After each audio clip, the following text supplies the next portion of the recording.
अचानक लड़का फिसल कर खाई में गिरा और एक बड़ा पत्थर उसके हाथ पर आ गिरा। अब उसका हाथ पहाड़ और पत्थर के बीच बुरी तरह फंस गया था। लड़के ने जोर लगाकर खुद को आजाद करने की कोशिश की, मगर वह पत्थर को 1 इंच भी अपनी जगह से न हिला सका। आखिरकार वह थक कर शांत हो गया, क्योंकि जिस पत्थर के बीच उसका हाथ फंसा था वह लगभग 350 किलो भारी था। अब उसने चिल्लाकर बाहर आवाज लगाने की कोशिश की ताकि कोई उसे सुन ले, मगर जिस जगह पर वह हाइकिंग के लिए आया था वहाँ तो दूर दूर तक कोई इंसान नहीं था। मगर लड़का हार मानने वालों में से कहाँ था। उसने अपने बैग का सारा सामान बाहर निकाला, जिसमें से उसे एक चाकू मिला। फिर उसने चाकू की मदद से पत्थर को कुरेदना शुरू किया, मगर उसे काफी मुश्किल हो रही थी, क्योंकि उसका सीधा हाथ पत्थर के नीचे फंसा था और बाईं हाथ से काम करना उसके लिए बहुत कठिन काम था। अब उसका चाकू भी उसके हाथों से फिसल गया, मगर लड़के ने फिर भी हार नहीं मानी और दिमाग लगाकर चाकू को वापस उठा लिया। कुछ देर बाद चाकू की धार भी खत्म हो गई। अब इतने बड़े पत्थर को इस चाकू से काटना नामुमकिन हो गया था, इसीलिए अब उसे कोई और रास्ता ढूंढना होगा।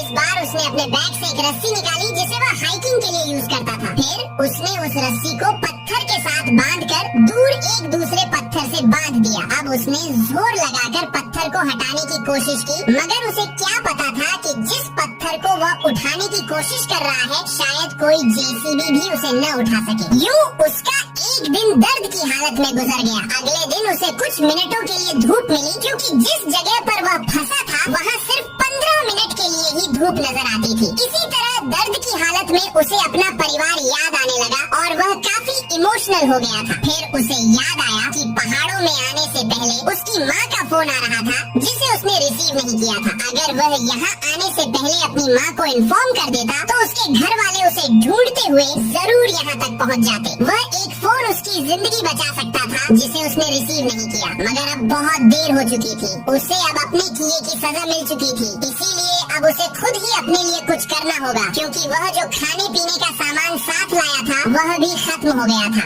यूं यहाँ रहते अब उसे 4 दिन हो गए थे और प्यास से उसकी बुरी हालत हो गई थी। रात को चमत्कार हुआ और बारिश होने लगी, जिससे उसकी प्यास तो खत्म हो गई, मगर पहाड़ी के बीच पानी भरना शुरू हो गया और धीरे धीरे पानी उसकी गर्दन तक पहुँच गया। मगर पानी में ग्रेविटी कम हो जाती है और भारी चीज को उठाना आसान हो जाता है। इसी बीच वह पत्थर को तो हटा देता है, मगर ये सब उसका एक सपना था। अब छठे दिन उसने एक बहुत ही खतरनाक फैसला लिया। उसने अपने हाथ को उलटी दिशा में धकेलना शुरू किया और जोर लगाकर अपनी बाजू की हड्डी तोड़ दी, क्योंकि बाहर निकलने का अब सिर्फ यही एक रास्ता बचा था। उसे अपने हाथ का बलिदान देना होगा। फिर उसने चाकू की धार तेज की और अपने प्यारे हाथ को काटकर खुद से अलग कर दिया। 127 घंटों के बाद अब वह आजाद हो चुका था।